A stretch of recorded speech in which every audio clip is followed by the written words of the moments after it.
Hello, everyone. Welcome to episode 6 of the Observatory. Today we have Rainer Falls, Hello.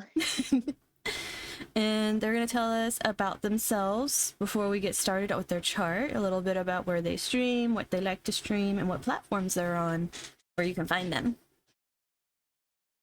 Hi. So I'm Rin. I use they them pronouns. I'm a little nervous, so forgive me. I'm 20. I've been It's streaming for okay. a year now. I had my 1 year anniversary a few weeks ago. God, it's been a while. Wow. Um, so basically I stream a lot of RPGs and MMOs. So Wizard 101. I just recently started Baldur's Gate. I also stream kind of Zelda games and anything that honestly like suits my fancy. So those are like some of Mm, the things I like to stream. I love Zelda. Oh my god, yes, no. I played like so many hours of Tears of the Kingdom and I still haven't finished it. Yeah, and I have memories of playing Baldur's Gate when I was like younger with my brother and his friend. So Oh yeah. it's funny that there's like a new one out now. I kind of want to play it to see if it brings back memories or if it just like trashes all the memories. Oh no. Um Honestly, this game is very I love the game. It's a very unique game style and it's very easy to just start and play with other people too. Yeah, that was something I liked was playing like together with my brother and his friend. Like we were ridiculous. Oh yeah. And I also know that so good that it's setting all the expectations for other games so high that they're all like freaking out over it. Good. There needs to be something like that in every category that just makes people act better, Absolutely. including freaking social networking platforms. Oh yeah. Like my lord. Yeah, no, I totally agree cuz I actually was going to buy the game this week on Friday when I got paid. But Mm-hmm. my friend decided and sent me while I was at work like, "Hey, so I bought you the game." Well, that's sweet though. I know. I was like, I'm gonna kill you, but nicely. Nicely. You've reserved a So, nice death for yourself. oh, absolutely. But so I know you're excited to jump in and see what everything means. Oh yeah. When I saw it, I was like, oh, this is fancy. What Yeah, is this? this is a natal chart is what it's called. I call them birth charts, star charts, all that kind of stuff. It's your star blueprint. Oh, fancy. So this is exactly where everything was at the exact time you were born. Like in respect to where you were born. And I think that's important too because it's not like Mm. just a time, it's where you are. That's why everything is so different for someone born the same time somewhere Oh else. yeah. It's like, woo, that is drastic. So everyone is Yeah. very different. Everything matters down to like the little degree numbers and everything. So Oh, except for my twin. She uh, was born 5 minutes after me, so it's probably not that different. you'd be kind of shocked at the stuff that could change in 5 minutes. Like, Really? yeah, it's like little stuff. Like, it doesn't seem like it, but the ascendant would change. You wouldn't have the same degree, and that degree would actually change the layout of everything in the chart. Oh, that's awesome. Yeah, so you'd be able to see like why some things like let me see if there's anything you have like a pretty yeah, you have a pretty loose trine in these areas, but if it was to like shift, the way you have your Venus in your sixth house, if it was a little later, a little earlier, it can move over and be like in your twin seventh, which would change the way their relationships go a lot differently than yours. Oh wow. Okay, that's interesting. So it's like it really matters, especially since you have Chiron on an edge Mhm. too.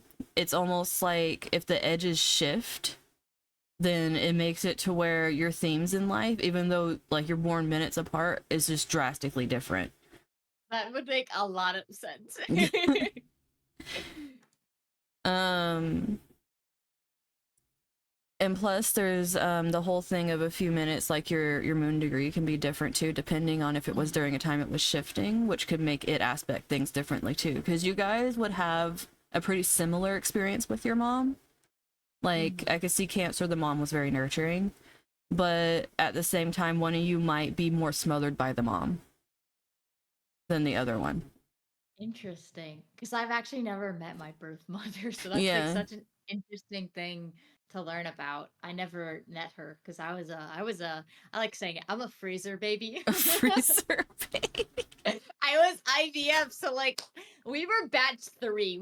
Weren't even the best eggs, and I'm like, you got me out of all of those eggs. That is your problem now.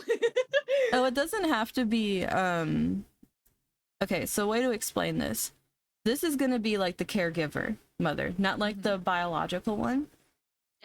And the thing that's interesting that you say IVF, because it being in the 10th house kind of shows that it was like a freaking job to be the mom, which actually going through like tons of treatments and stuff, it turns into like a job trying to get it to work. Oh, yeah. So it's almost like there was a lot of like work and effort, and seeing something where it's either career wise or what's the word I'm looking for, reputation wise, the mom that is like your mom, not like just the donor, actually plays out in ways that like either make you really think about your reputation, or they just kind of like hover over things. And oh yes, that makes so much sense.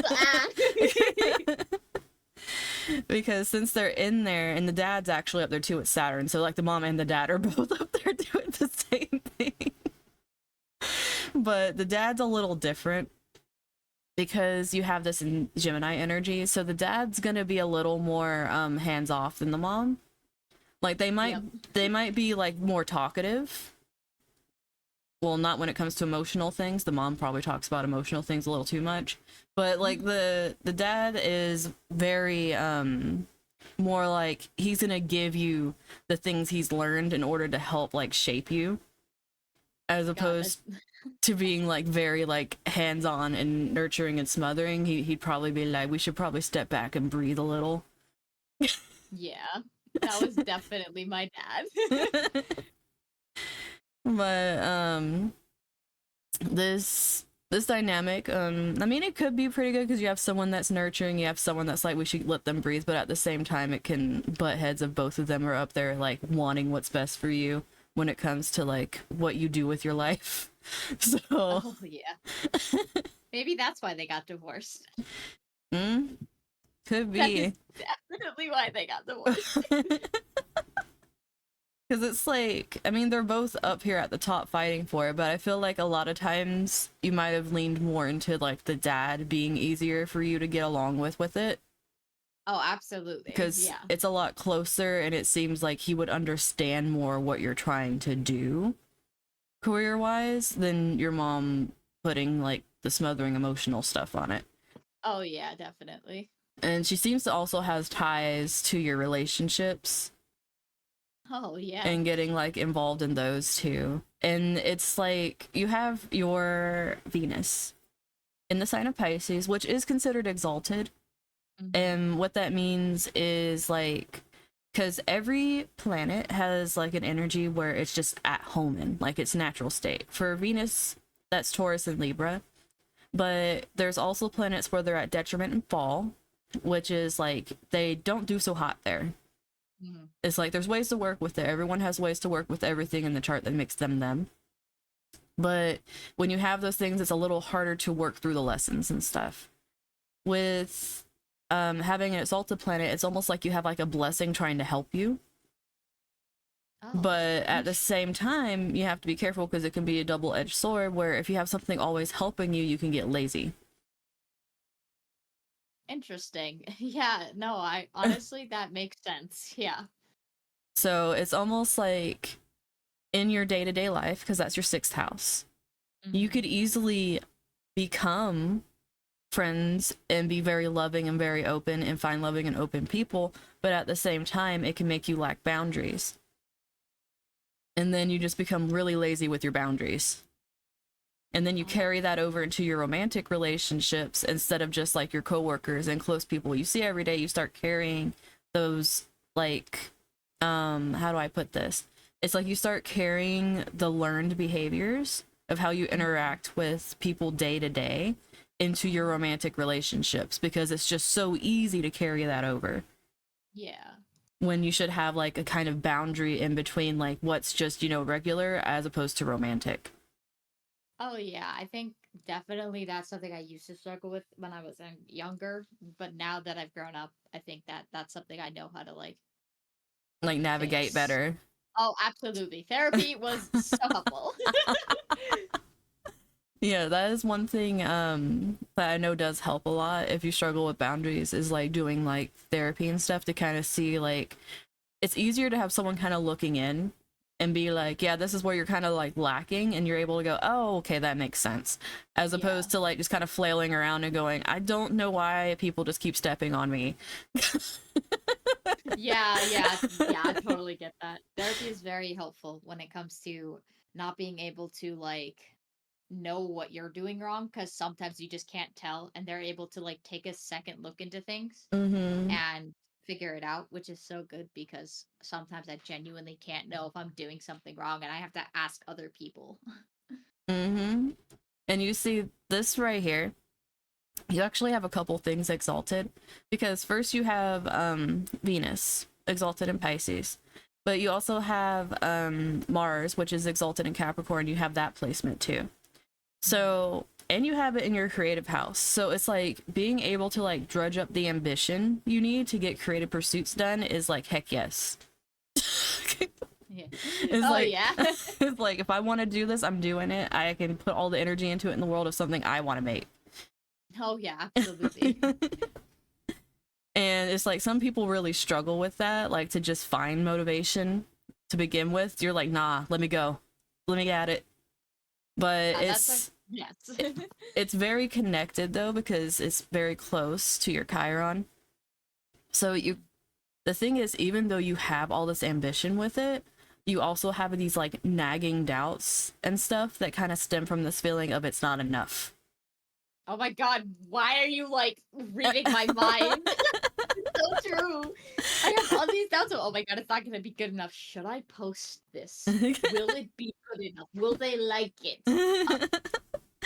And it's like the whole thing is there might be some things that happen that are like very like jolting memories that come from like the dad, because you have this inconjunct that comes down from this energy, where sometimes the things you don't put out is because it's almost like you feel this like invisible restriction of like, I probably shouldn't do this, and you don't know why. It's because there's some little bubbling feelings with your dad you haven't addressed, and it just kind of starts like bubbling up sometimes, and then you go, yeah, I'm not gonna do that, and you can't really put your finger on why. Yeah, that's so true. Oh my god. And it's like it's probably more like stuff he said that kind of like just sat with you on like, if you want to achieve this, you got to do this thing, but like you're doing something that doesn't go along with what he said in your mind. So it's almost Mhm. like, I'm not trying to disrespect your memory, but at the same time it's like, this is something I want to do, so it's like a fight. Right. And the only way to kind of like work through and heal these things is to try it and see that it goes well. So that way it's more of like you're doing it in honor instead of like in disrespect kind of thing. Mm-hmm. And Chiron's always a hard pill to swallow for everybody. It's meant to be there to be that way for everybody. Oh And yeah. I mean, that's honestly true, but I don't it used to be from my dad, but it's another parental figure in my life now, more so than my dad. mm, But it's definitely something, yes, that I authority. yeah. Yeah, because it's like the dad, like Saturn can be the dad, but it's also like authority figures. It also represents the medical field, as well as Okay. like law and things like that, because like Saturn's like supposed to be seen as like the traditional energy of like all the structure that comes up from like law and medicine and all those kind of things. So it's like authority figures as well as like the authority that comes from that kind of stuff too. Yeah, definitely. I think that throughout my life, that is something that definitely has been a presence that I have had to deal with. Absolutely. And one thing that I have noticed for people that have this Pluto in the fourth house, um, things in your home life just change you. Oh yeah, Like, absolutely. and the thing is, like, there are certain planets where it's like change happens, and Mhm. it can be kind of surface level. Like Pluto is like so opposite of surface level, it's ridiculous. So it's like literally it represents the depths that you could Mhm. go to. So anything that changes here, it's like on a deep psychological level. Yeah, that is very true. I agree. Yeah. When it comes to stuff at home, a lot of my experiences and traumas have come from home experiences that I've had. So yeah, that's definitely very true. Yeah, and it's like I know some people it's like the home life can be more of like a saving place, but then it's like they get in a relationship and their things over there. So it's like, okay, my relationships are going to be what teaches me all these painful things. So it's like it really like it depends on like where you have it, what you're going to be like kind of given throughout life to like learn and grow from. Yeah. And you also have Neptune. My brain kept wanting to call it something else. It's Neptune with your Mars and your Chiron, but it's in Aquarius. Mm-hmm. Now you have like mutual receptivity is what it's called when you have planets that are like naturally in a sign, but it's like because Uranus would naturally be ruled by Aquarius and like Pisces with Neptune, right? You have it Right. swapped. So that's why it's like mutual receptive because it's in like each other's energy. Oh, that's really interesting, actually. Yeah. There's a lot of stuff that happens in charts. Oh But yeah. usually when you see like some like mutual receptive energy, what Mm-hmm. happens is those like themes will play out a little stronger because they're getting like this like push from what's like helping it along basically. A help in understanding, I guess. Instead of it like just being by itself and you're trying to like figure it out, it's like you kind of get a little push from something else to help it. Uh-huh. Now, with your Neptune, it is in Aquarius energy. Now, Aquarius energy is all about having like original ideas. Oh, And okay. having that in the fifth house and Neptune is almost like having like a dreamy quality to like your original ideas and stuff you want to create. It could also mean if you want kids, probably having some very daydreamy, strange kids, but you know, that's all up to you. I will not be having what is my friend called? Crotch goblins. Yeah, exactly. Thank you very much. Yeah. There's nothing wrong with having kids. I just have a lot of genetic I'm gonna say Same. defects and stuff Same. that I would never want to give my kids. If I ever have to have children, I would adopt Yeah, that's how I feel. 100%. I just feel so bad if I was to like give my amazing rare stuff to them. Oh yes, do you want arthritis and bunions at the age of 10? Nah. Exactly. Do you Nah. want diabetes? No. Yeah. Yeah, I would be giving a lot of awesome autoimmune stuff to them if that was Oh my yes. thing. Because it's not only me, it's like all throughout my mother's side of the family. So Right. it wouldn't be like a is it gonna happen? It'd be a when. And I'd feel so bad. I definitely don't want to give my kids or potential spawn any of that. So, Yeah. So it's like even though people like say it a lot, it's more like I'm just thinking I wouldn't want to do that to them. You know, that's yep. really not fair. Just so people could be like, oh, I have kids that could say are my like niece and nephew, grandkid, whatever. It's like you guys ain't Yeah. gonna be the ones trying to help them when they're older and they're like riddled down with the crap that I have. Yeah. But you having that in there obviously it gives you the ideas to like Mm-hmm. randomly act on, which is why you like, you know, having this energy here. If it's an original idea and you want to try it, you'll get all the energy for it. But it's going to come back to like being able to work through that pain that Yeah. comes from this little thing sneaking up behind it.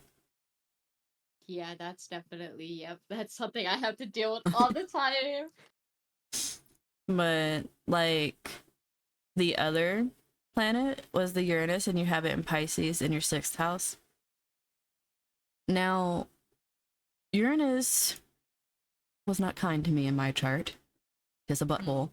But it doesn't do that for everybody. I hope it's not nice. You hope it's not nice. I hope it is nice. Sorry. I'm just Oh, tired. well, believe me, you don't want it not being nice in there. But then again, it might be kind of doing it for you. Okay, look, my Uranus is in my 6th house too.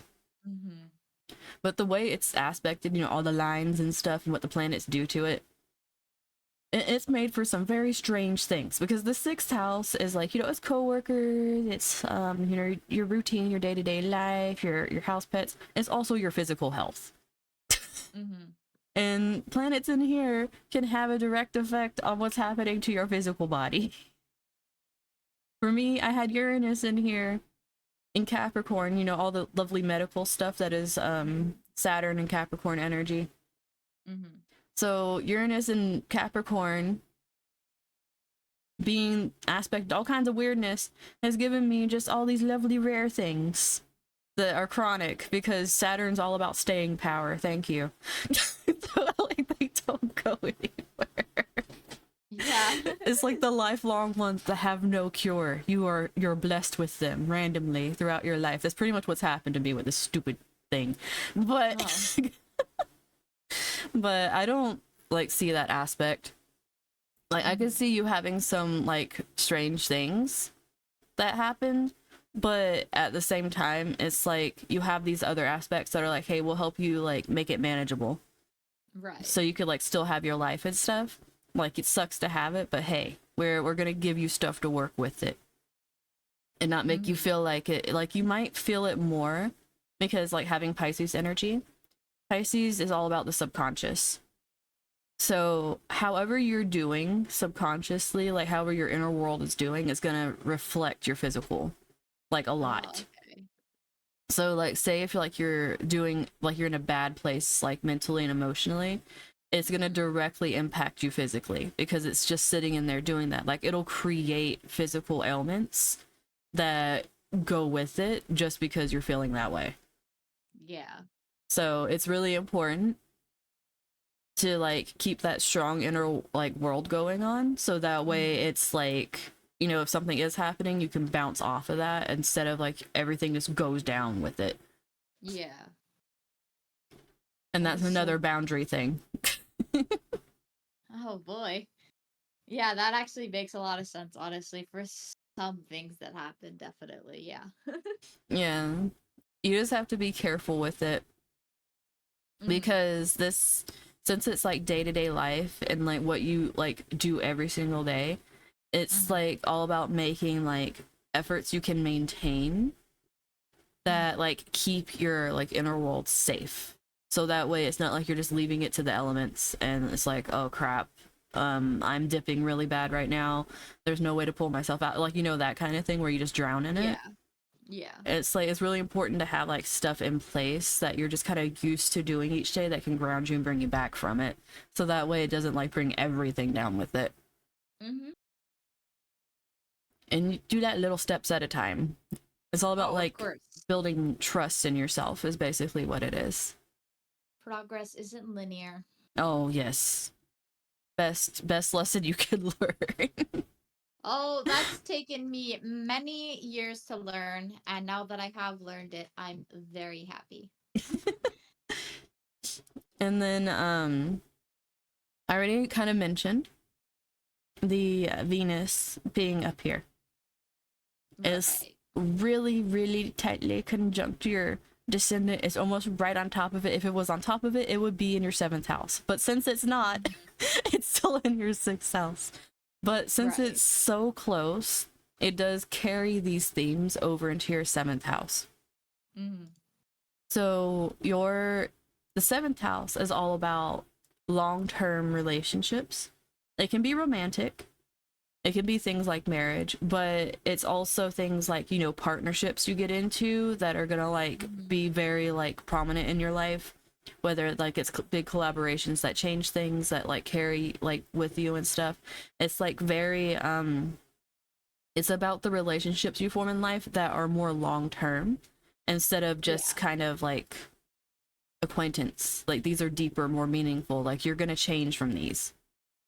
That is yes, very true. A lot of, whether it be just friendships or general people I have met and I've known them for over like X amount of time frame. It has to be over a month.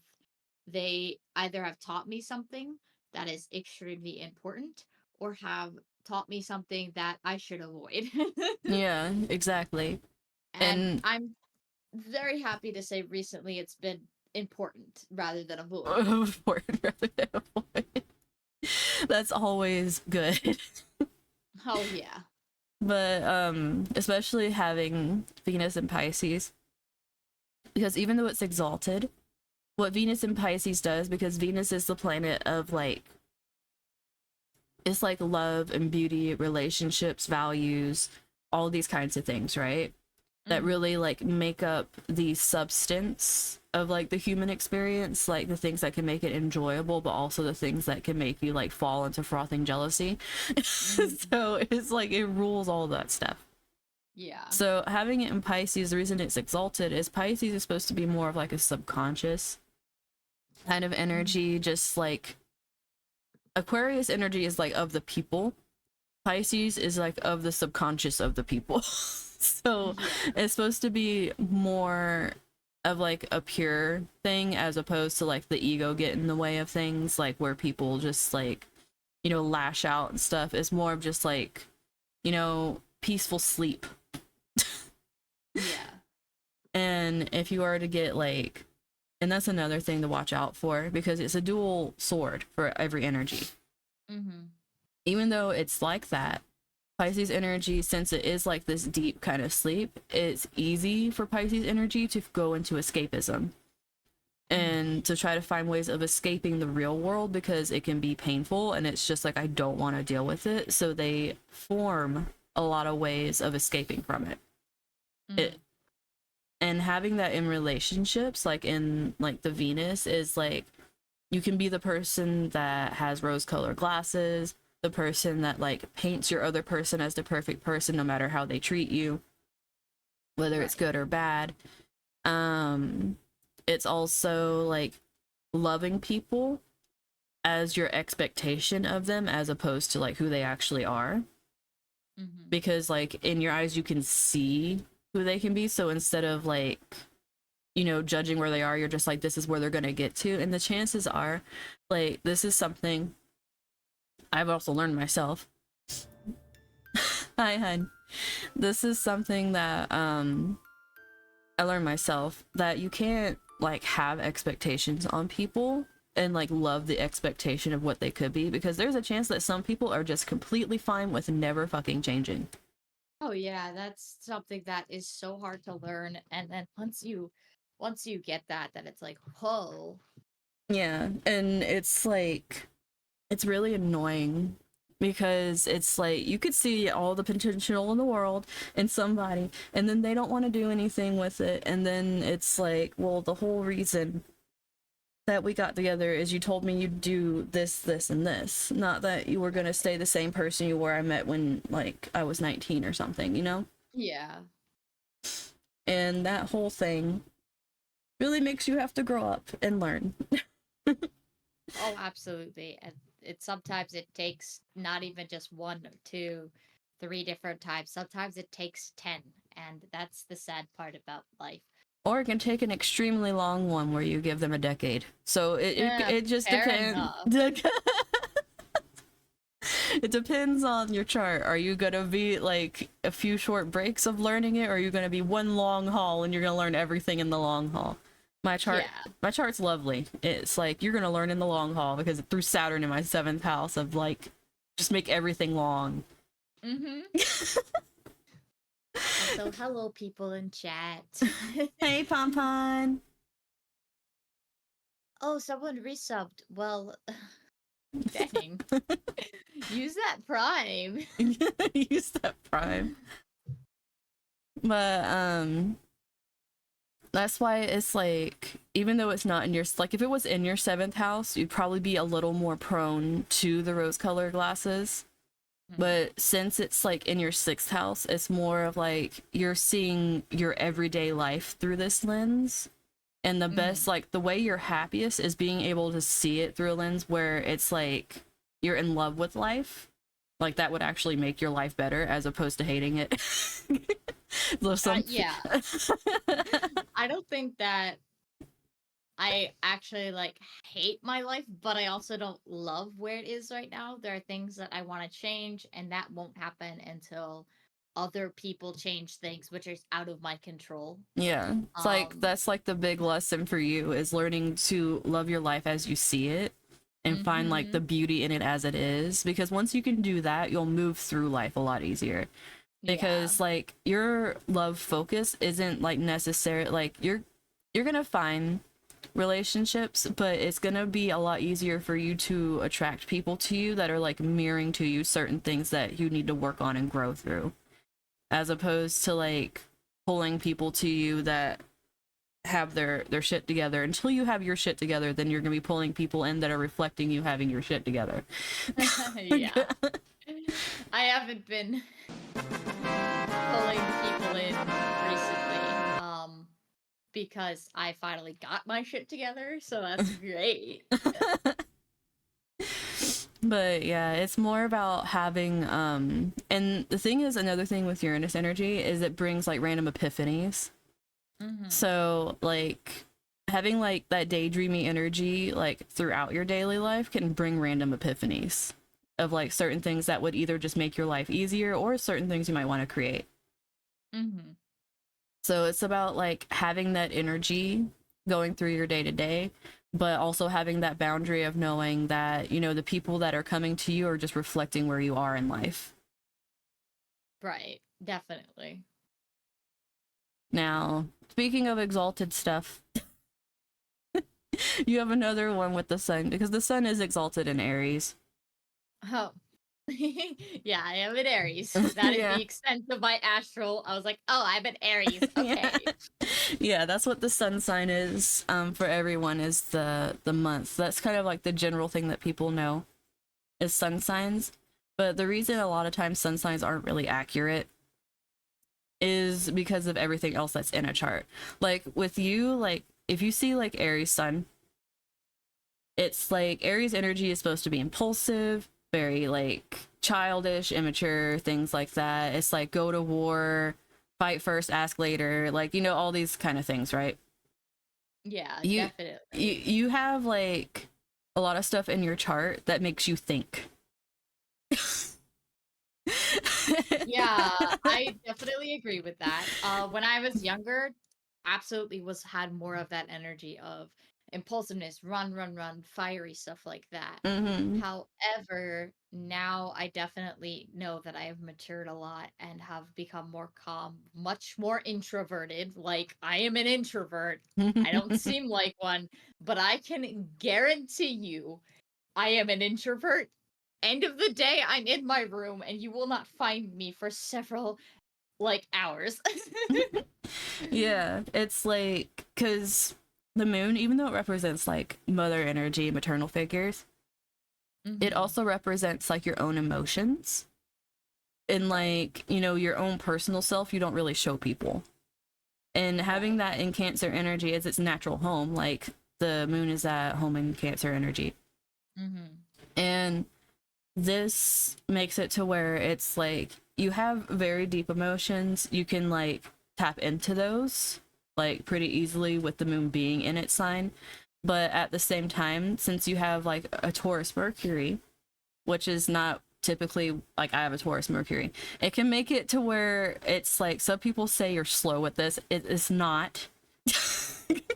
That is not the case. All it is basically you take in information different, No, I absolutely do. and the way you gather information is like quality, because Taurus is all about quality, and it's like having Taurus Mercury is you want quality information. If something interests you, you can like down it like it's a shot. Like it's like give me Yes. all that information. If it's Yes. something that bores you, it takes you 5 years. Just Oh, please. I do absolutely. Oh my not. god. That is so true. I can hyper focus on something I want to learn about for like 8 hours and not realize 8 hours has passed. But any other Hmm. time, my god, like I don't want to learn about this. Yeah, exactly. And it's like a lot of times people just see it because Taurus is a stubborn energy. People Mhm. just see it as like you're unwilling to learn. It's just literally that's how our mental works. Yeah. It's not like I don't want to learn. There is a lot of stuff I want to learn, but It's not this. it's just not this. It's like it's literally what it is. I don't need to. I don't want to. And that can also come into things like, see, you having a Cancer moon makes Mhm. it to where you'd be able to kind of flow a little easier with your talking. You even have a sextile with it. You'd be able to communicate things in a slow pace that makes you comfortable. If someone's rushing you, Mhm. no. It's just Yeah. don't rush me to express these things. These are my things. Don't rush me. That's another Taurus thing. Do not rush me. Mhm. But with mine's in Virgo, and having Virgo moon is a little more trauma. So Yeah. having that kind of thing is like I get very stubborn about talking about my trauma.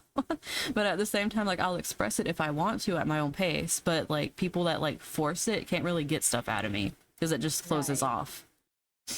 So it's like it's that kind of thing where you're like, I could be an open book, especially like your 10th house and your moon being up there. Your innermost self, if you wanted to and you felt comfortable with where you were, you would share it. And you would Mhm. share it in a way that's like very purposeful with how your Mercury is.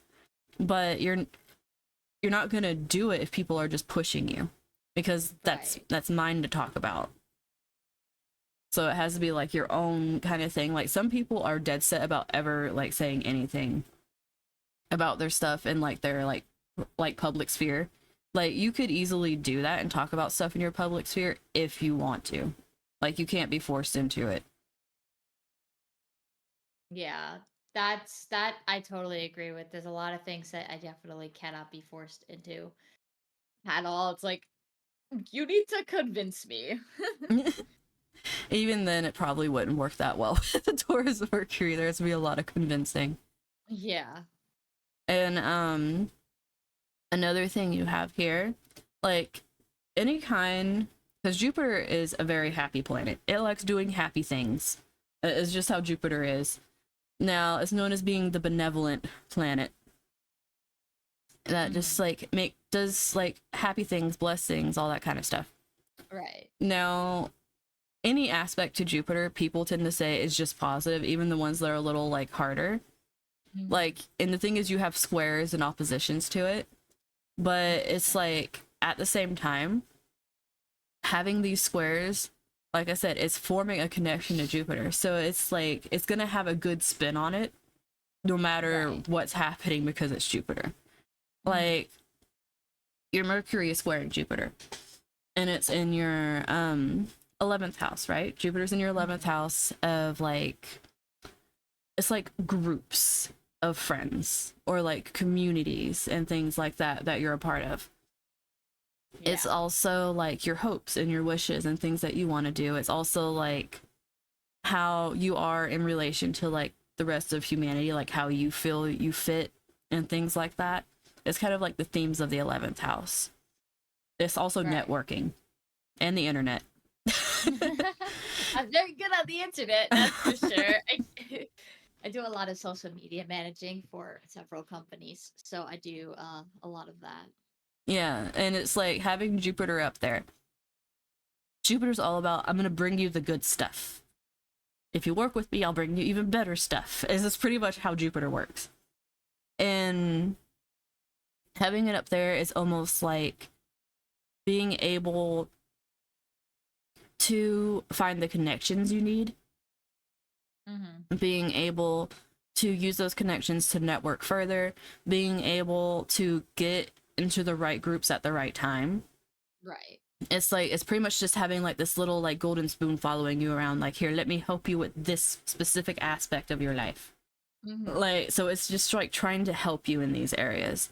And then the thing is, right now, like, I'll go ahead and segue into like this part. Because I usually do this at the end, but since your Jupiter's up here in Leo, it's a way to talk about it. Like, one of the transits that's happening right now, that's not going to be over until September. It's been going on for a bit, so you're probably noticing the themes of it, is Venus is retrograde. Now, when a planet goes retrograde, basically what happens is it almost feels like the energy is reversing in on itself. So whereas things would be a lot more like outgoing and stuff, because Venus in Leo is like this outgoing, very dramatic love style.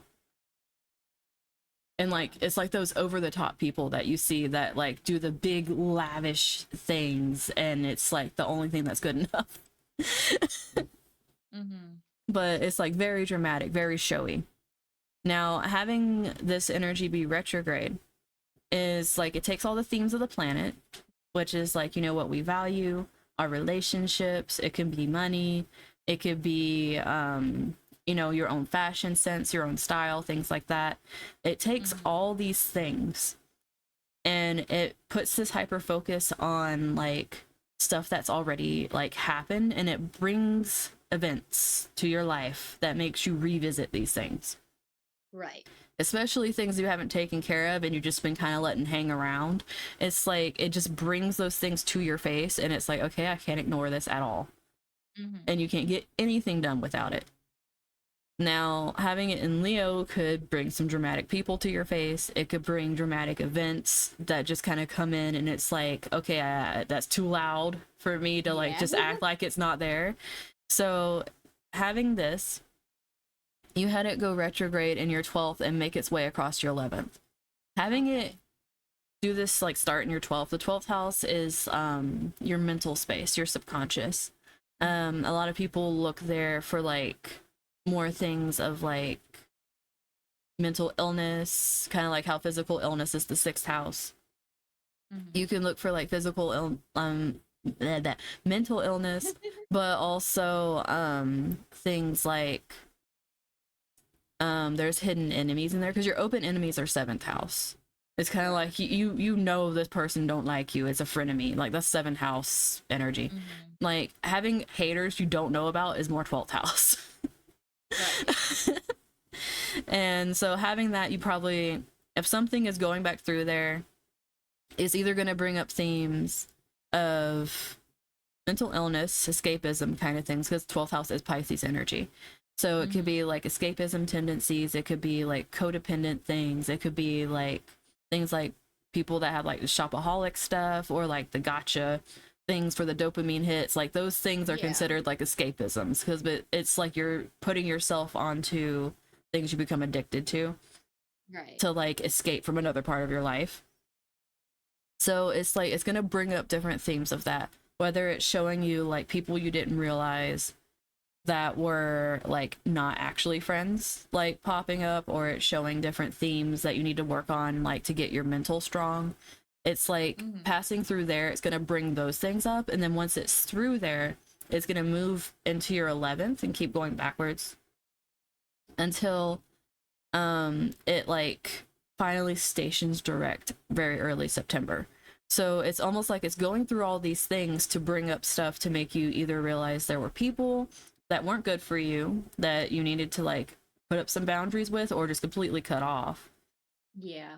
And then there's also bringing up the things of like the effect it's had on your mental, what you need to do in order to get centered, and what you really want to like get out of life. Because like having your hopes and wishes there, some things being let go of can actually change how you feel about how you want to proceed with things you want to accomplish. So it's almost like reevaluating all that stuff, and then once it's direct, going through it with like a fresh new face and being like, okay, I don't have this holding me back anymore, so let's do it right this time. It's pretty much what happens. Yeah. If you don't, then it'll come back 8 years later. Well, that's pretty right, actually. So, like I said, it's different for everyone. Like I've been kind of letting people know where it's happening in their houses because it takes a bit.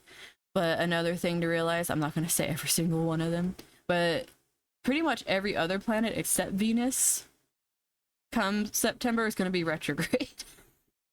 So there's going to be a whole lot of other themes. It's like people that ignored this little thing. I'm looking at this as the tip of the iceberg. People that ignored this coming through and being like, hey, you need to work on this, and then they didn't. It's going to get a whole lot worse. Yeah. Because it's like, okay, you didn't listen to the one planet, now you gotta listen to 6. Yeah. So it'll pop up like all over different areas. Mm-hmm. Now, one thing I know I didn't start with, I usually start with telling people the big 3 that if like people ask for it in the astrology community is your sun, your moon, and your rising. Mm-hmm. Your sun is Aries, your moon is Cancer, and then your rising is Virgo. Oh, okay, okay. So that's the big 3 that everyone asks about, because usually like people that know some stuff, it's like they could get some like how you express yourself in your inner world off of your sun and your moon, but having like your rising, it can kind of like give a guess if like your stuff is going to line up, what houses like fall across your chart and kind of themes in your life. Mm-hmm. So if people know like that advanced, like they could probably do that, but most people know. Yeah, that's definitely something that I know people always ask is like about the big 3, and I'm just like, I know I'm an Aries. Like, Yeah, does that help? it's like, yeah, that's like the first of it, and then it's like Cancer moon and Virgo rising. And the Mm-hmm. thing is with rising, besides showing like layout, it's the first house. It starts the first house. When you hear ascendant, rising, first house, it's like all starting the same thing right here. Mm-hmm. So you having it Virgo, it's like this is what people get when they meet you in person. Right. So in person, because Virgo energy is all about like, for one, it's the ruling energy of the 6th house that I've been talking about, like those themes where it's like, you know, that routine energy, but it's also being like very like, now one thing, Virgo energy is about being cleanly and stuff, but sometimes I've noticed that depending on the mental of the Virgo rising, it directly comes out on their person. Ooh, okay. Like if someone is in a like really good hit, like Virgo rising, I've like really noticed it, and I'm thinking now it's I'm like putting some stuff together myself, but it's just something I've like realized with different Virgo risings. When they're in like a really good place, it's easy for them to like work on themselves because the first house is the physical like body, not like physical health, but like the way the physical body looks. Right. So with Virgo risings, it's very easy to be able to work on yourself when you're in a better mental place. Like some people, Definitely. they can be in like a bad place and they're like, I will get better by doing like the workout, and that makes their mental better. It's like the opposite for Virgo. It's like they gotta get into a place mentally where it's like, I can do this, or it just backfires. Yeah, definitely. That is something. Absolutely, especially if it's something that I don't want to do. Yeah. So it's like, and the thing is, like, Virgo energy is like kind of seen as being more feminine and more like petite, Mm-hmm. like in stature and stuff like that, having like more like detailed, like very like refined nose and like smaller eyes and stuff like that. But Mm-hmm. it's just like Virgo energy is supposed to be like a lot more like almost like dainty, I guess is a way to put it, Mm-hmm. because the symbol of it is the maiden, like the virgin maiden kind of thing. Right. That's supposed to be like the symbolism of it, like how other signs have like their stuff, like the twins and all that kind of stuff. Right. So having that energy is supposed to be like a lot more delicate. and it's like being of service to others. So that's something else that can be projected on Virgo risings, is just like you want to do stuff for people, and it's like, no, not all the time, but thank you. Like, Yeah. kind of thing. It's like people just see you in person as the helpful person, and they just look at you like that. And it's like when you rebel against that, then it's kind of like, what's wrong with you, kind of thing. Mm-hmm. But it can be like that kind of thing where you're expected to be the responsible, more mature version of things, and it's just no. But one thing with Virgo rising is a lot of times, like I said, goes back to the mental too. The way like you dress and stuff, obviously the put together thing. Like people will notice like there's little details that you guys like to have on your person at all times that just make you comfortable. Those little details. Oh, yeah. Even if no one Yeah. else knows, you know your little details. And it's like when someone like really knows you, they'll notice it, and that's something that makes you very happy. Oh yeah, I always have like something on me that definitely like, oh, that's your thing. Yeah, it's like the little like the details, and it's something that Virgo risings are very good at, is like having the little details that make sense instead of it being like too much. It's more of a fire sign thing, too much. Yeah. But I skipped over a couple things as I danced around trying to get back to your rising. But so back to what I was saying with your Taurus energy, because I did want to tell you about the big three, so you had that, because I know Right, some yeah, no, people that's want to fine. be able to have that.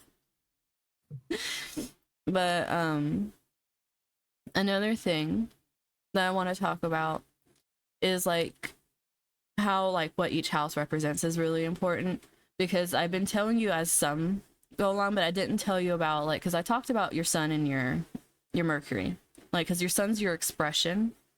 Like this is your expression that can either come out as your ego and your pride when you're hurt, or it can be the expression of like when you're like really freaking happy. It's like both. Mhm. So ego is going to come out more if you haven't like worked through and healed things, so it's going to show that side more. But if you've worked through certain things, the way it comes out is being like ambitious and like having that go-getter energy, but not trampling over people. Right. And also that spontaneity and the like spunk and everything in your expression. But it's like that comes with like learning, because a lot of Aries, even though it's exalted, they can come across as being very brash and very like in your face, step all over you, that kind of stuff. Is because they Yeah. haven't worked on feeling comfortable enough to Definitely. be able to be quieter. That's fair. Honestly, that's valid. I think it's kind of the opposite. I'm very quiet when I meet some people at first, then I Hmm. become more comfortable in letting out how I feel. Yeah. Oh, that comes from your other stuff that I was talking about, especially the Taurus Mercury being slower to open Mhm. up and like communicate things. Yes. But it's like some Aries people, like they don't have the balance of like having some earth to ground them like you do. Some Mhm. Aries people have a lot of fire, or they have a lot of air, and like what happens is they just turn into whirling vortexes of fire and air, and they're just like taking up space like that. Yeah. So That's a thing. so you can see how like is that'd be more of someone that's a lot more extroverted. So people are like, whoa, okay. Oh yeah.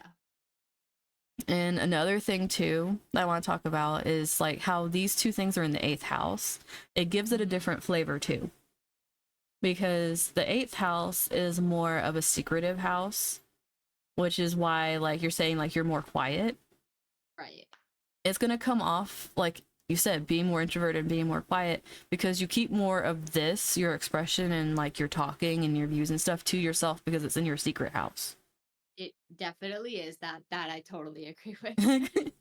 So it's like even though you have something that's like, oh, I would be like say if like this sun was in your first house, oh, blabbermouth. with Aries energy. Just be like a blabbermouth. But in your 8th house, it's more of like a subdued kind of thing where it's like you can get very passionate, but at the same time, it's like, but this is like my personal stuff though. Yeah, definitely. So that I totally agree with. That is very secretive. A lot of my opinions I definitely keep separate from a lot of Mm, things. yeah. And another thing with the 8th house, it's not just like you're secretive, very private, but it's also a house that represents like, how can I put this? It's like it represents death and inheritances and things like that. It's like the darker side of things. Oh, interesting. So it could be it's also like others finances, so it can be like investing and things like that, because the 2nd house is your personal Mhm. finances. 8th house is more like finances you get through marriage or get through like divorce, or you get through Mhm. people passing away and you get the inheritance kind of thing. It's like, or you do like stocks and things like that, so it's like other people's money but you're getting money. So it's like Right. Right. the investments and stuff, that's like 8th house.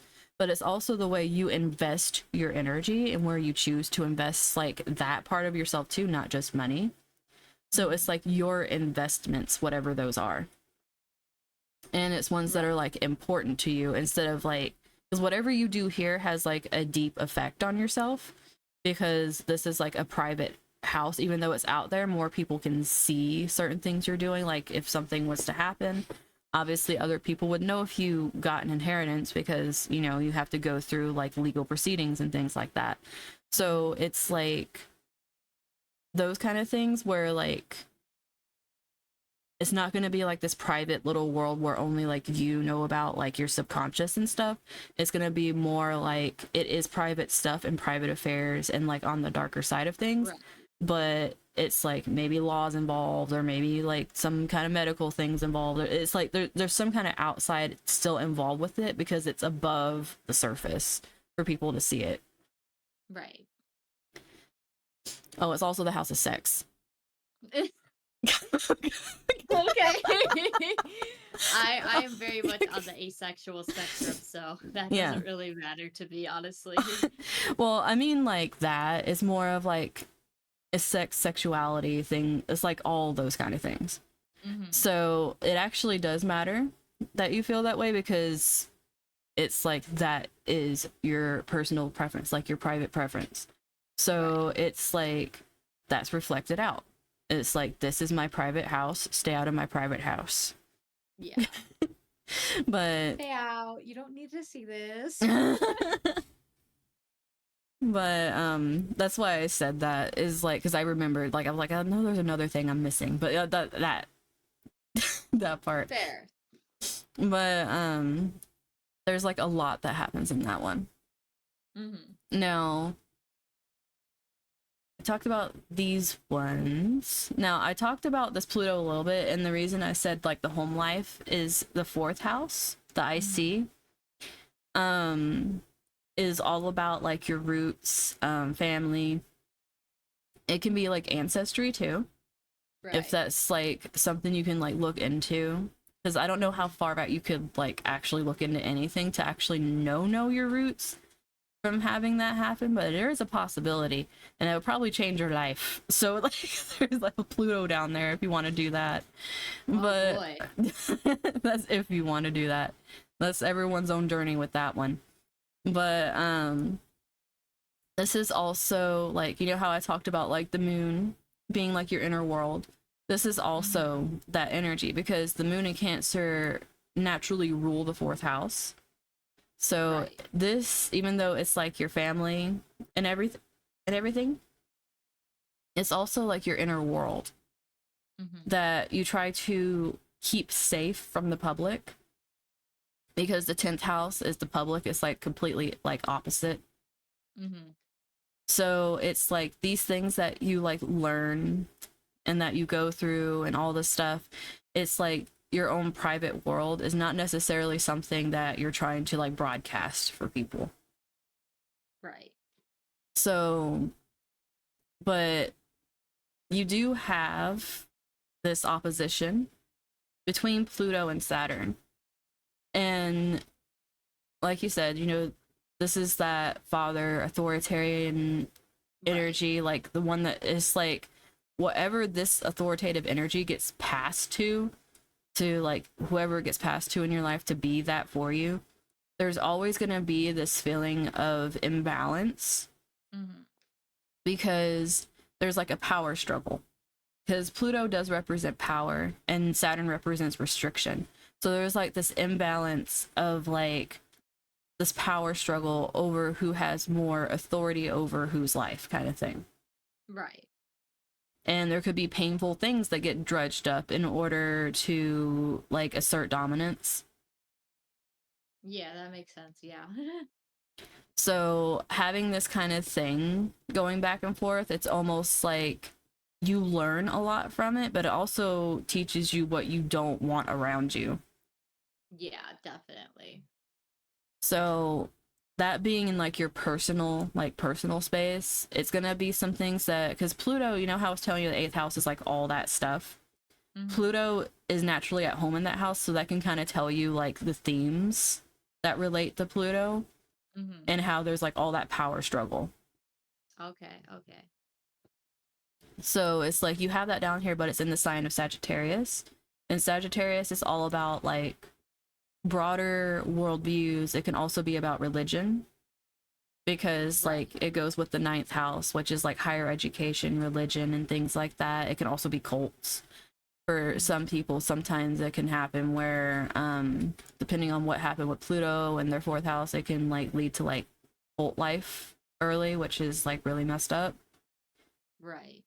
But it's like having this down here is pretty much like you're bringing the themes of the Mm-hmm. ninth house with Sagittarius, with like the higher learning. The could also be traveling, so it could be either the home was something that wasn't fixed, or it could be that the way you learn to move outside of your home is through traveling yourself. Instead of like keeping the views of the home, you're able to travel and broaden your views.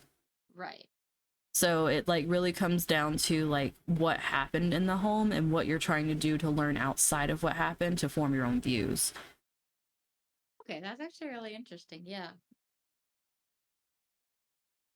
And going back to another house today. See, even though these don't have stuff in it, they're all still very important.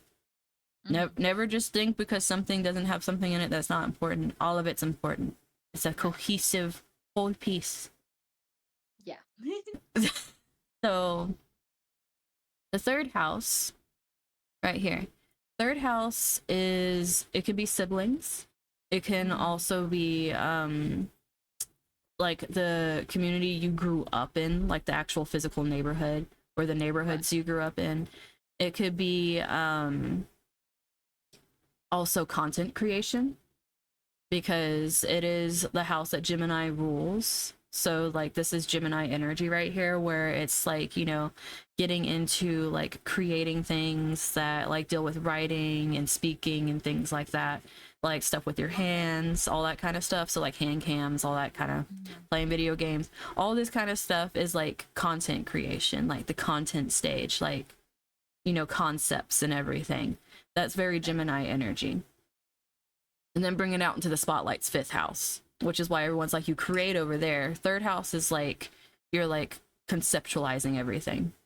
Right. Right. Okay. So having your third house being ruled by Scorpio, for one, this makes me think you keep a lot of your concepts a secret.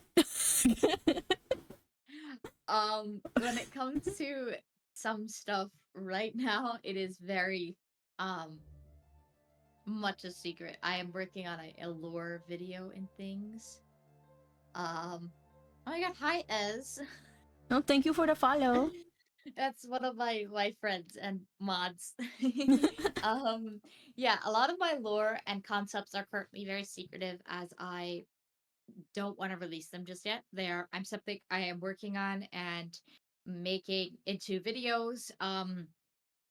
Some people know about it, close and very trusted friends, but it is since I'm very new to the VTubing sphere, I Mm, am keeping it mostly a secret for now until I have the everything set up in a way I can give it to someone. Mm. So a lot of my stuff is very secretive. You don't hear much about my lore for a reason. Yeah. And another thing that it can do is it can bring which I find it very interesting that you said Mhm. the whole thing with like, you know, having a twin but like the IVF thing, Yeah. because it's like having it with the siblings, right? That means there's Mhm. some kind of secret with the sibling, which would be like your actual origin would be like the secret, because like I just find that pretty cool. Yeah, honestly, back when I was born in 2003, which I'm not afraid to say I'm 20, people know when I'm born. There was IVF was very Mm-hmm. You okay? Did we lose you? What happened? news. There actually were a lot of Ah, where'd you go? I don't know. It said hello. Come back. Did I come back? Yeah, you're back now. I think my Wi-Fi had a stroke. Maybe. It seemed that way. You squeaked and it was no more. I died and it was no more. Sounds about right. Yeah, I live in the middle of nowhere because I'm on internship. So even with Ethernet, on occasion it just goes goodbye. I don't want to work anymore. Oh man. It's great. So I was saying that back in the early 2000s, IVF was really new, so there were a lot of mistakes made. Mm. I look nothing like my twin.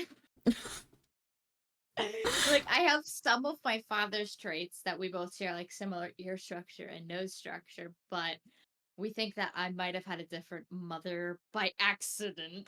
So, But like, because that was what was happening. They were messing things up. And since we were the third batch, there is the huge, highest possibility that they just grabbed someone else's eggs randomly from the freezer. there you go. So we don't know. We could get, DNA testing, but it's a bit expensive. So we're kind of Yeah, it waiting till is. college is like paid for before we do that. Um, And if I do have another mother out there, I'm not interested in just like finding her. I'd Mm, rather be interested in finding her for medical history. yeah. That is it. Like, go live your life, bestie. Have a great life. I just want to Have a know if I have great like life. cancer. Like, that is it. Yeah, that's why I found it really interesting, because it's like Scorpio brings with it some kind of secret, and like having it like with either like, you know, the way you're doing content or siblings, Mhm. it's like you're just gonna naturally have some kind of secret with the sibling. Oh, yeah. That is definitely my secret. A lot of people, when I mentioned, they're like, wait, you have a twin? And I'm like, yeah. And they're like, what? And I'm like, yup. And the next one, I'm going like backwards here because we did this, but I'll, I'll It's get fine. them It's all. fine. It's fine. I'm working backwards. But the second house is, like I was mentioning earlier, being opposite the eighth house. It's like other money, but this is like your income streams, your money. Hmm. And it's ruled by Libra. Now, Libra is Venusian. That's what I was talking about earlier. It's the other ruler besides Taurus with Venus energy. Now, what puts it in this place where it's like Libra likes making money. Libra likes money. But at the same time, there has to be like a certain like, because Libra like in with Venus, because Taurus and Libra have two different sides of Venus. Yeah. Venus, not necessarily. Venus is just how you are in relationships. Now, there are certain Venus energies that are bottom energy. No, no. You don't, not here, Ez. This is different. No, I can talk that way about the stuff too, because No. like there are certain energies that lend more, like when a Venus is in a like certain energy is going to be more bottom than others. Okay, so I don't have that. Proving that I'm not a bottom. Ha! That's his biggest thing. He just wants to prove I'm a bottom. This is I mean, astrological. I could see um you being a bottom if you didn't have Mars and Capricorn. Okay, so it's like evidence against Yeah, his claims. because you Okay, I see, can use this. because the thing is, Mars in Capricorn is exalted, and it makes you have more of like a top go-getter energy. Okay. If you had a watery Mars along with a Pisces Venus, I would say, yeah, you're bottom. Okay. I normally don't. It is a personal preference of mine to not talk about my sexual position or sexual life Yeah, you in don't have on. to do that. I was Like, just I'm saying not gonna energy. say. Oh, I'm just. It's a joke between Ez and I. That's a tease. I don't mind it. However, I will not reveal my personal dating life. That is not something like that. There's nothing against you. I'm just saying in Oh general. no, Like, don't worry about it. I take no offense. yeah, that is something like you don't need to know that. You're not in my personal circle. That's not your business. Not you, Yeah. Daryl, but like people who Yeah, watch my stream. people. Yeah. It's like I've had random people be like, "Are you single?" And it's like, "Goodbye." Goodbye. It's like you don't need to know. Exactly. But yeah, it's like there's just certain things. Like, and you also have like the sun in Aries too. Like Capricorn and Aries, there's a few energies that I would say like have more like of a top like masculine energy, which would Mhm. be like Aries, Capricorn, Right. Scorpio. Even though people see Scorpio as a feminine energy, it's a very like it's like the depths, and it does Mhm. push you. Like it pushes you to do things. It pushes you towards change, which to me Right. like even though it's more of like a feminine like water energy, it's still very push and very top. Right. So it's like some are like in the middle where they go either way, like you know Gemini, probably Mhm. whatever. Same with Aquarius. Um, Libra's bottom energy to me. I Just also genuinely think that somebody could be like, oh, they have all this top energy, and yet they're. It just kind of depends on who they're with, honestly. oh yeah, because you look at my chart and it's like, oh, it's top energy. I'm like, no, I want to be a soap for my dog. Exactly. Like I'm very ace, so when it comes to that kind of stuff, I'm just like, I don't really care. Mm-hmm. Um, but it's certain people and certain things Mm-hmm. that definitely have that, oh yes, please. Yeah, it's the chemistry, and you can see It that in is. charts too. You can really see it, like especially like I don't have yours up here because Mhm. you know we're not talking about that. But there's like an asteroid called Lilith, Mhm. which kind of like shows the more like raw animalistic side of like just more like who like you are, like your primal.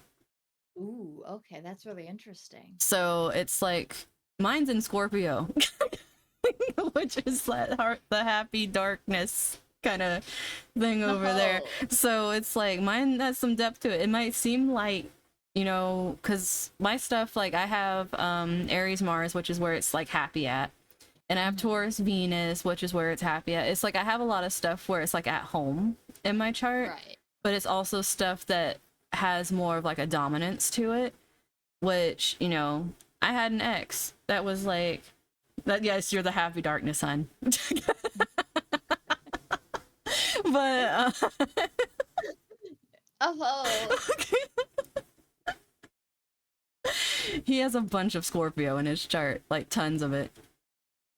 It like all clumps together in one area. Oh, that's I find that so interesting that other people have just such an interesting like chart and stuff. That is so fascinating. That is Yeah, really interesting. you merely adopted the dark. For real, honestly. Born in it, not molded by it. Exactly. Exactly. Yes. Let it But consume you. no, I work too hard. No more consuming. That's my favorite thing to say. It's like when somebody like asks, "Oh, where did I put this?" I ate it. What? You ate my card? Yes, they were Consume. delicious.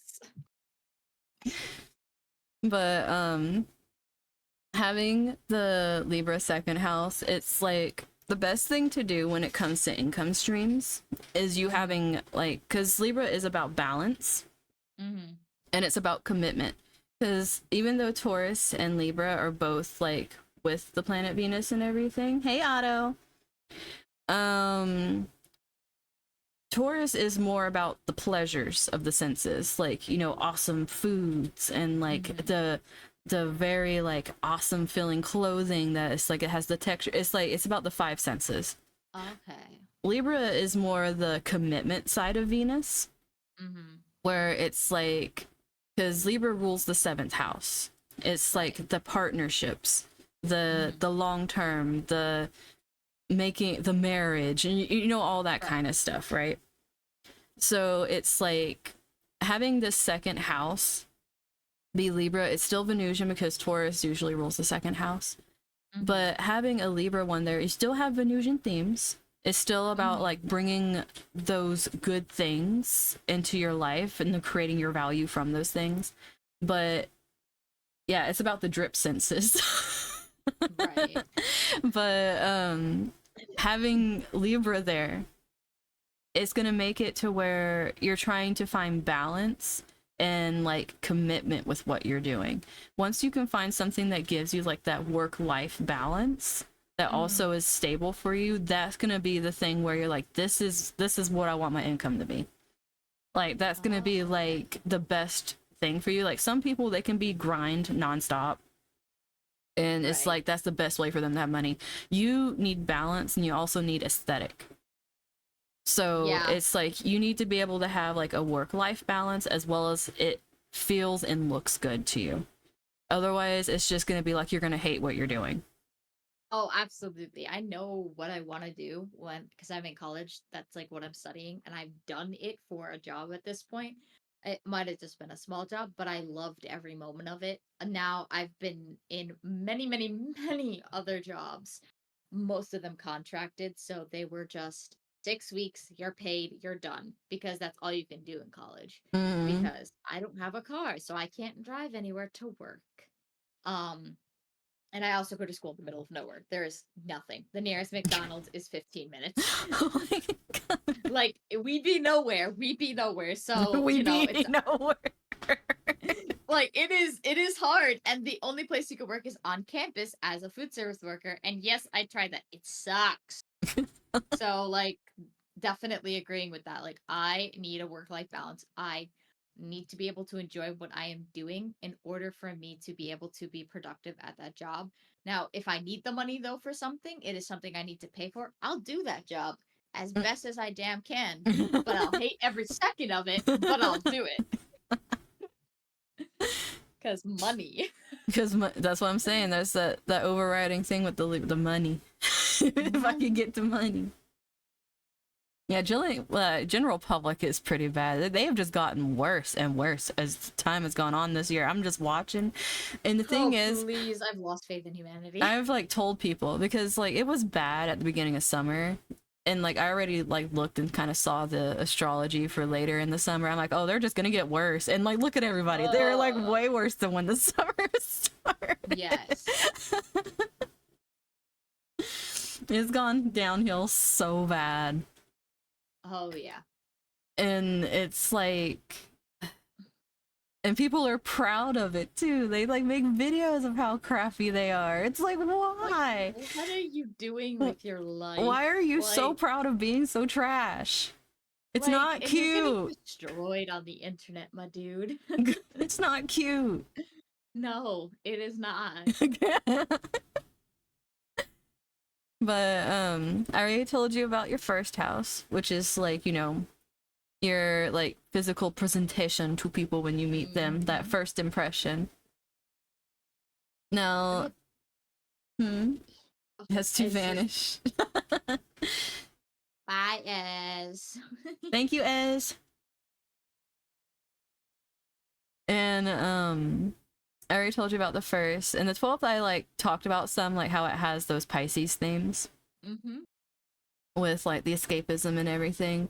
Right. You have it ruled by Leo now, which means that the themes of Leo are going to kind of bleed over into these things. Right. So if you were to do something that had like escapism tendencies, one's trash is another's treasure. God, Otto. Hey man, I will have to agree with half of that. One man's trash is definitely another man's treasure. If you go to college, and near a rich kid's college, you could go to their salvage and they give you like Gucci bags for free. Just saying. Life hack. What the No, there's a college near my college without doxing. They're like a really rich college. And every year they have something like it's like a salvage. And like you can go there, TVs, Gucci bag, anything the kids either threw out or left in their rooms gets donated to local charities or people. So you can just pick up fuck? free shit. What? Yeah, like really nice, good blankets, like all this shit, and you're just like, oh, thank you. How do you think I got like half of my stuff in my college room? From those things. I'm not paying for it. You're welcome. Dang. Yeah, so like if you're near a college and it's the end of their semester, just go over, see what's by their dumpsters. Oh I'm my telling you, you'll lord. find like 4 TVs that are in great condition, and you could just take them. What the fuck? There'll be mini fridges, microwaves, all this other stuff too. Just like sitting there. My lord. Yeah, it's insane. I never knew about that because I went. Nobody does, and it just goes to waste. I like that my school at least donates stuff. Like they grab the clothes that are like decent, they'll wash it, and then they'll donate it to a local charity. That's But good. like, I feel like they should honestly go to people's rooms and be like, "Hey, if you're throwing this out, don't throw it out. Put it in this separate bin, and we'll donate it to charity." Yeah, that would be a lot But better. yeah, that's something I want to do because I actually got the resident assistant position in my school. So it means I like am overseeing a floor in a building where students Mm, live. Um and so I want to do that for my thing. Like I will take it cuz there's connections there. Like I'll just be like instead of throwing your stuff out, put it in this separate box and we'll take care of it. mm. So that'll be hopefully something I could do cuz I would love to do that. Well, that's cool then. Okay, what? Oh yeah, the Leo thing. I was like, my brain blinked on what I was Sorry, saying. Don't worry, ADHD. don't I saw worry. squirrel and went Do squirrel. no, believe me, I twirl all the time. You just ask my honey bun. She's just like, where did that even come from? Or my random noises and singing is just all the Oh my time. god, wait, slightly off topic. Did you know if you press control and use your wheel, you can spin your VTuber model Oh my in gosh, YouTube I was Studio? taught that like very like not this first show But that my wheel spins so I can just go like this. And it's so funny. I love doing it. It's so stupidly funny. yeah, I did like not my first show, but like I was on someone else's show, Misties and Lights, and they showed me how to do a bunch of stuff that I didn't know how to do. Oh Like, my god, oh, I love that. ah, what's happening? I can't see anything. How Oh, dare. There.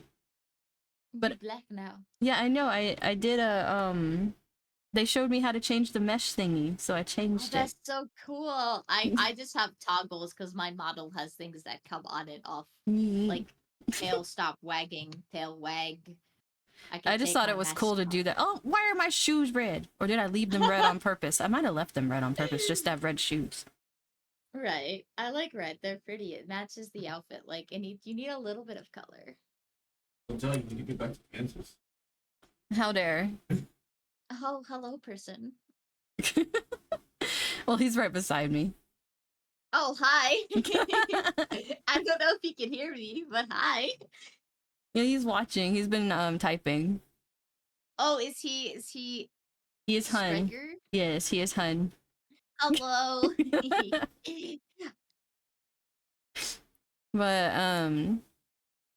I got properly distracted by that too. I'm sorry, but not sorry. Spinning is fun. Yes. Well, there is no place. Yeah, there. Thank you, Hun. I know. No place like home. I love home. But like I was trying to say though, with that would be striking. Thank you, Otto. But having Leo rule the 12th is like, okay, for one, Leo energy is all about I already said earlier like the dramatics, and like they Right. tend to have a lot of loud energy, very even if they're not screaming, their energy is just loud. But Right. But it also has to deal with like being generous and like the kind of like bringing like laughter and stuff. It's like the showman. Oh, okay. Okay. So it's like, even though like when it's not used properly, yeah, it leads to a lot of people just being dramatic for no freaking reason. But when it's used great, it's like it's great for like that it factor that people can have, where it just like has that magnetism and it draws people in, because Leo energy is at home like with the sun, which the sun is all about that magnetic energy Right. and being like larger than life and lighting up a room and stuff. So it's like having that kind of energy like kind of rule the 12th house means that a lot of times when you're shining your brightest can be when, you know, you get hidden enemies, because, you know, you shine your brightest and then people come out of the woodwork like, I really don't like you kind of shit. Yeah. And it's just like, well, screw you too, man. Like, thanks. But it's also having escapism can come in the form of running from your problems by just putting yourself in a way that gets you attention.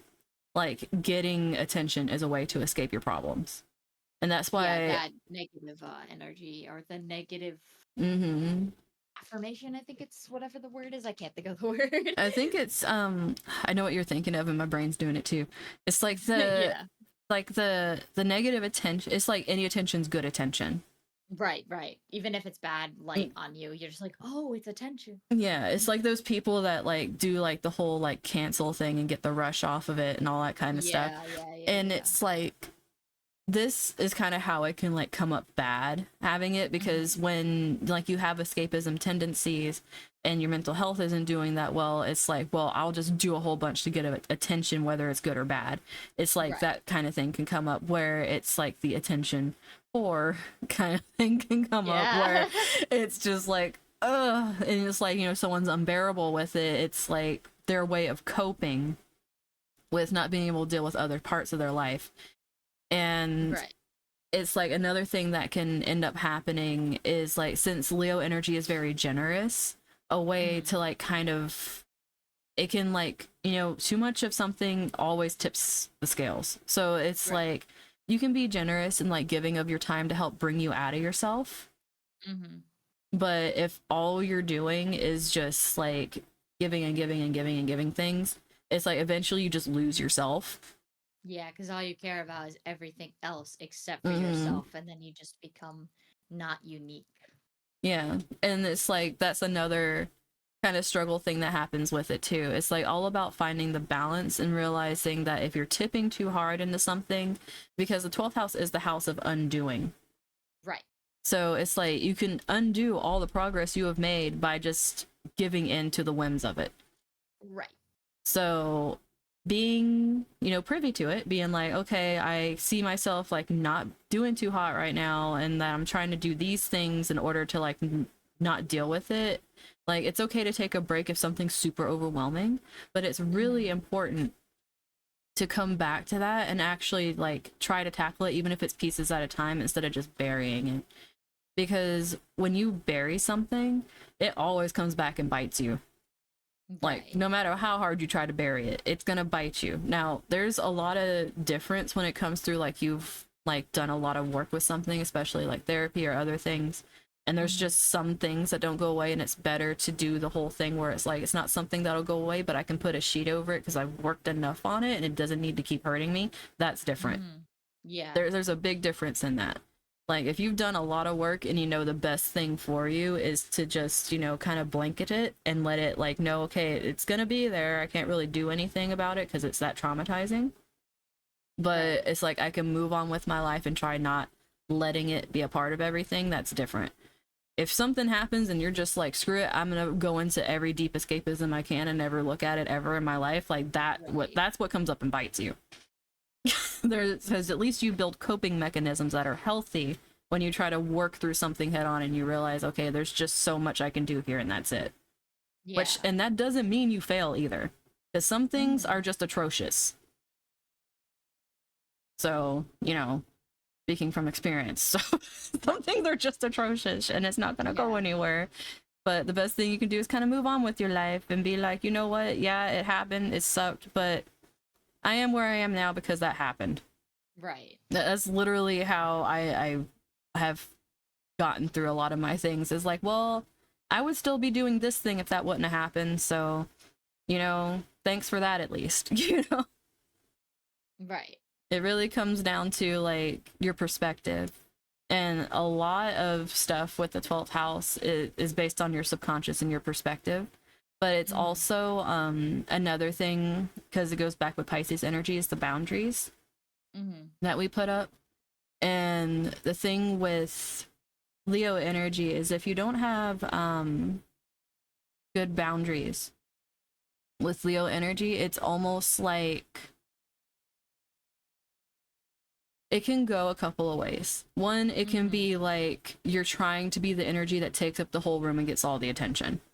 So like you don't back off and respect other people's boundaries because your needs are so much more important than their boundaries. So then people distance themselves from you because it's like, okay, this person doesn't care. Like that's kind of like a negative way it can come out. Yeah, that's definitely something that I had done, but like years ago. It's been many years. I've very much developed a good sense of boundary.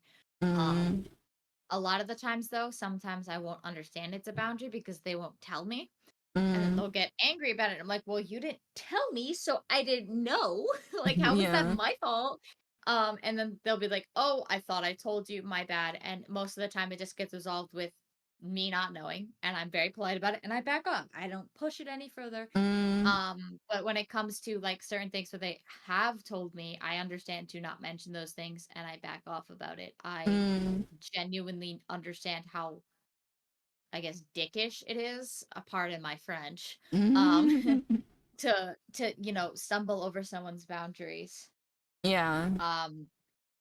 Because they're your boundaries. They're there for a reason, and people should respect them. That is my biggest thing when it comes to content creation and streaming. Is don't step over my boundaries or my collab partner's boundaries or anything like that, and we'll be fine. Yeah, that's literally like what it comes down to, because it's like it's either going to come off as that or it's going to come off as one of the escapisms is just being a part of oh no, it happened again. Oh Oh lord. what is going on? Oh lord. I'm back now. You keep appearing and reappearing just randomly. Okay. My Wi-Fi is probably having its daily stroke at this point in the day. It's daily stroke. Hold on a little It longer. has a daily stroke. It does. So we should probably, as much as I would love to continue forever, maybe start finishing up just so it doesn't disconnect again. Yeah, it seems like it's like, no, I don't want to anymore. I can understand naps are necessary. Yeah, but you're supposed to work all the time, you dumb Wi-Fi. Yeah, exactly. I pay money for you. But I guess what I'll like finish up with is, since I already talked about the Venus thing over here, let's see what's something else I can tell you about. So another thing that happened fairly recently, it was like a month or so ago, and it's going to be happening for like 2.5 years. So it's like a new chapter started basically. So something that you've been going through for about like 2.5 to 3 years, like these past 2.5, 3 years, whatever you've been going through, there's a shift happening now. And particularly, this has been something that, it's been happening across your money. It's been happening across your money and also like other people's stuff. Like this is like happening in your 8th house. Now, also because it's the nodes, because like the one thing I didn't talk about was your North Node in Gemini, which to summarize, especially in the 9th house, is you just wanting to learn things and do things and try like a bunch of things and have fun with it. Like that's mainly what North Node Gemini is just being the forever student and having fun with it instead of feeling like you have to know everything, like getting comfortable in the fact that it's okay to always be learning. Like Right. that's what you're trying to move into to be happiest with what you're going to do, is Mhm. just being okay with always learning instead of feeling like you always have to know everything. It's just Oh like yeah. shifting into that mindset, and then like just trying a bunch of things and seeing what you really like, even if it's multiple things, because you Mhm. do have an MC in Gemini, which is like the jack of all trades. Yes. So if you wanted to get into a bunch of different things, you have the energy for it, and you have the thing where you would be happiest doing that. Right. Instead of like, some people, it's like they need that one thing, and you do the one thing, the one thing's great, and that's it. Yeah. It's like, nah, I need like at least five.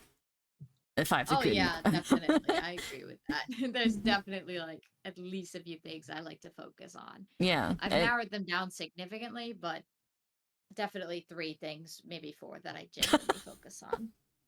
But you see, that's a good thing though. Like that's like how your energy thrives, is like Mhm. having those different outlets for all of it, because you're always going to be thinking and on your feet and like learning different things you want to do, and that's the Yes. best thing for your energy. Oh yeah.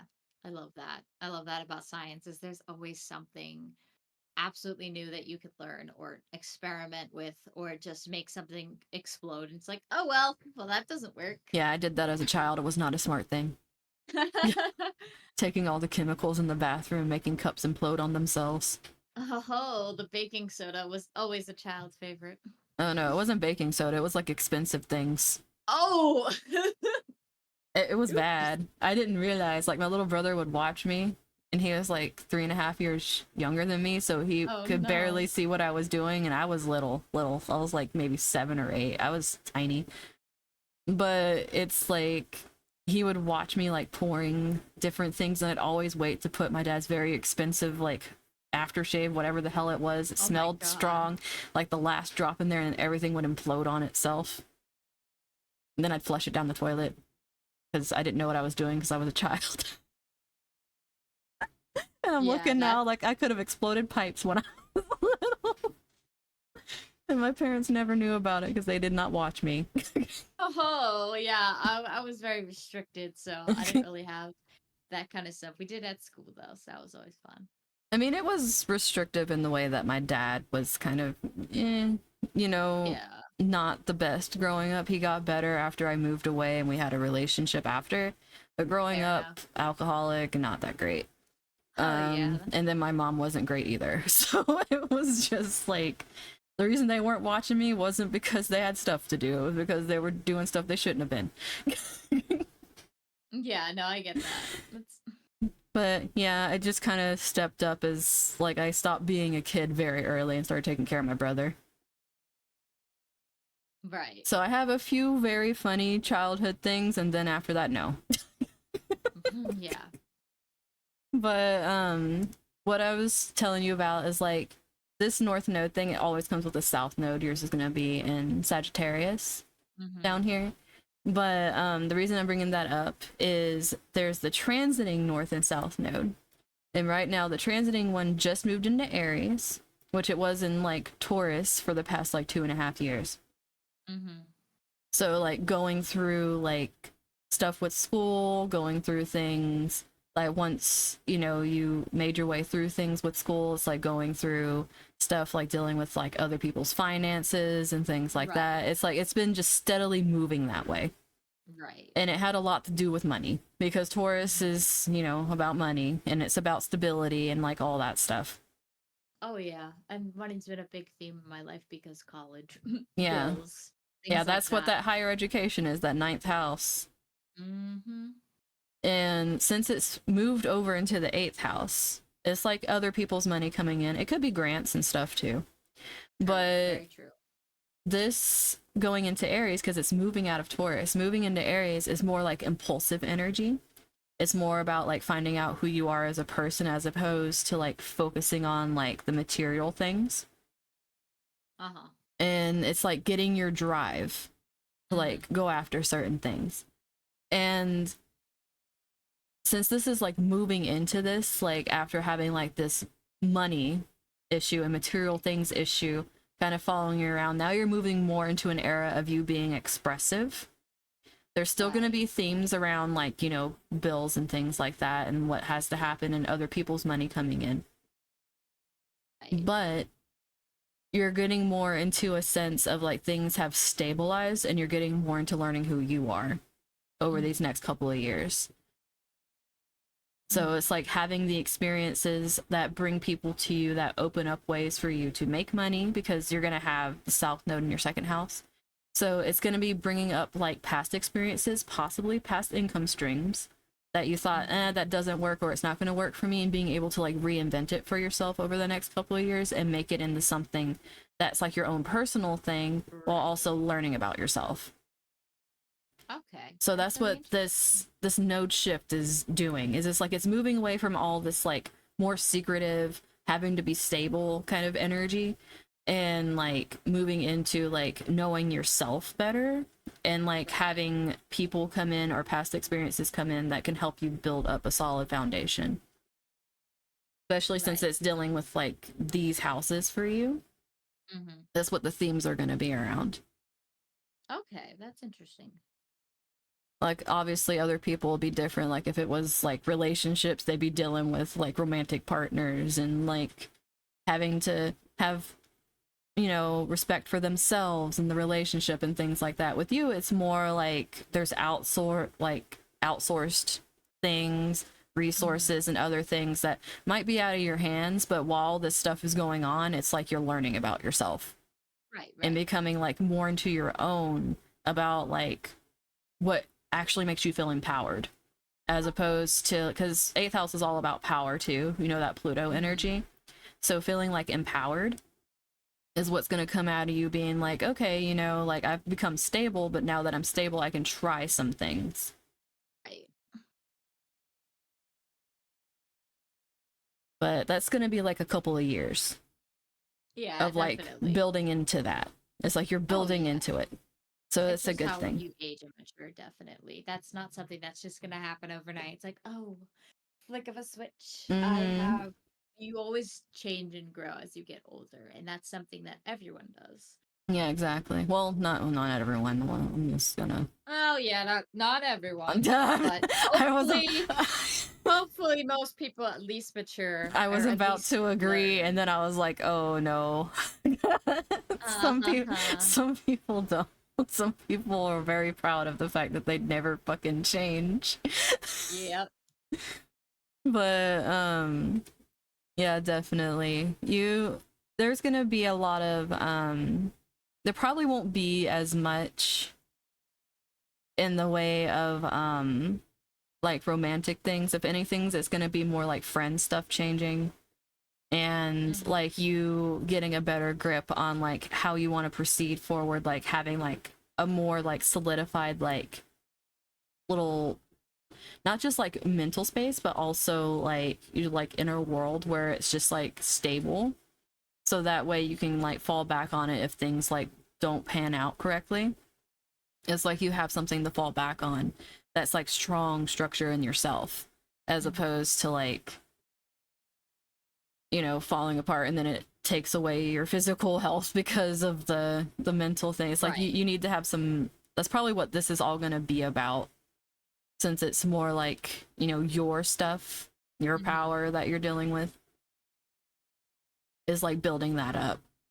Because you're going to have stuff in Virgo too over here with Mercury going retrograde in Virgo. There's going to be a lot of stuff where you're learning how to communicate. Like you're going to have to go back and rethink about how you actually like communicate your mental health needs coming up like towards the end of August, because it's going to go retrograde. We're already in the shadow for it, but it's like Mercury's going to go retrograde, and it's all about communication. It can also, the great thing about communication, you know how I told you like it's content creation and things like that, and you know how you use your phone for texting and all that stuff. It's like when people talk about Mercury retrogrades or like ruining technology, there's a reason that it does that. It's because it's all the little fast ways you talk to people. That's why everything just goes fucking haywire, because it's like, oh, you need to slow down now. You need to not talk to as many people. We'll just help you by making your app bug out. Like, oh yeah. But it's also like, it's like helping with patience for yourself. And it's all about like going and reviewing details of things and then making plans. because Virgo is all about like planning things out. Oh my god, So I love planning things out, and I absolutely hate when people change them on me last minute. yeah, Like this coming week, my boss was like, "Oh yeah, so I got corona, and you need to do this now," and I'm like, uh, what?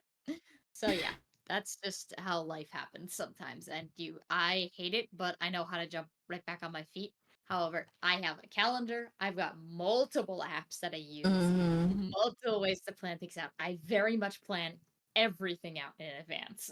yeah. Yeah, this is gonna be more about, because the thing is, like, mental health and stuff is a little more like abstract. Right.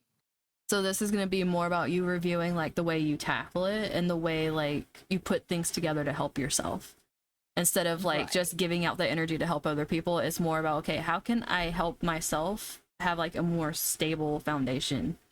Right. So that way it's like if stuff happens, like I might be a little set back by it, but it's like it doesn't completely take me off the path and I'm just like losing everything and then my health's going downhill because of it. It's like that kind of thing where Right. you're going to be using the time to kind of be like, okay, well, how can I fine tune this to where it's like I'm more of a better, well-oiled machine. Right. But yeah, that's just gonna be, and that'll be over in September too, I think. So Venus and Mercury should be fine in September, but it's gonna be all the other ones that are just being little ass hats, which will be fun. Right. Yeah, hopefully. Yeah, that's how I'm looking at it too. I'm just saying, stay away from stuff that makes me sick. Yeah. That's like really all I care about. Like, you should be fine because yours is like Aquarius and Pisces. I think Saturn might be in Pisces right now, but I think it's past your point. But like the stuff that would probably like affect your health wouldn't be like happening during these retrogrades. Maybe if they last all the way into like Aquarius and Pisces season, you might have some stuff going on, but the most I can see is maybe Saturn bringing back something that's a little chronic if it like retrogrades far enough into your stuff and like having like a flare up, but then it like moves out and you're like, okay, the flare up's over. But that's pretty much the most I could see. It wouldn't be like anything brand spanking new, like just shows up.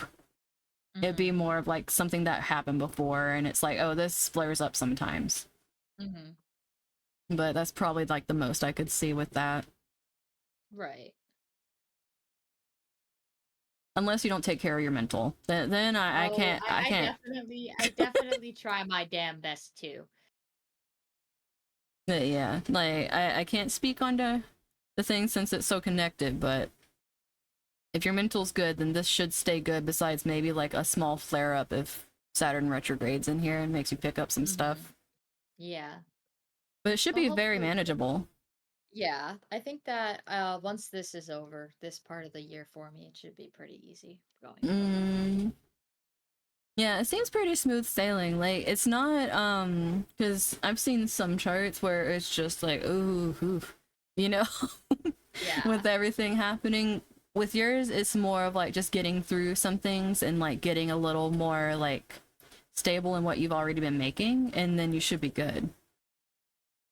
Like there might be a couple hiccups, but if you've like made that stable foundation, it'll be like a hiccup instead of like something that's life altering and like you have to like stop everything.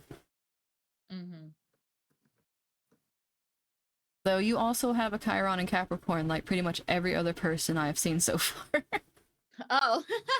I've been noticing that. You guys all have the wound of what I do is not enough. Please don't even. It's just, yeah, I get that. This poor.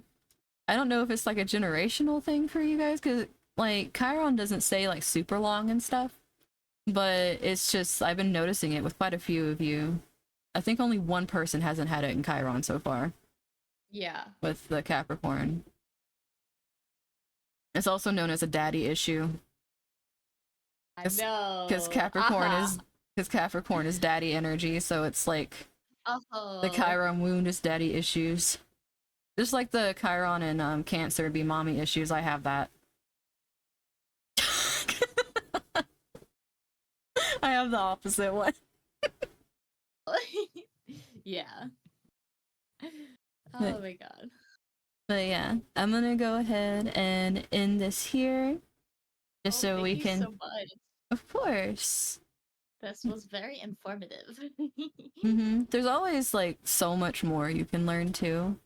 Oh, absolutely. Like it's insane. I try to keep it like pretty basic for doing these since it can like obviously, it's like you kind of like gently go over the stuff that you wouldn't say unless it's private. Mhm. Yeah. But Honestly, nothing we talked about was very private. yeah. It's, you know. Yeah, that's why I try to keep it like a little more to the surface, even if like you could see it can hint that way. It's like, yeah, it can hint that way, but you guys aren't gonna hear about it. Yeah, like that's not your business. You don't need to know. You just need to go, yeah. But yes, this was a lot of fun. I really yes, thank enjoyed you so- having you. Yes, this was awesome. I was really excited about it. A bit nervous, but super excited. This was a lot of fun. So thank you so much for having me. You're welcome. And thank you everyone for coming. It's been great. And I do have another guest this upcoming Wednesday, but I also have an announcement about how I'm changing my schedule around too Oh, because of my IRL stuff. So, once that calms down, it'll probably change back, but I'll make that announcement next week too. So yeah, I love you all so much, and I will see you on Wednesday. So bye-bye. Bye from Rainer too. oh, bye. Bye-bye. Bye.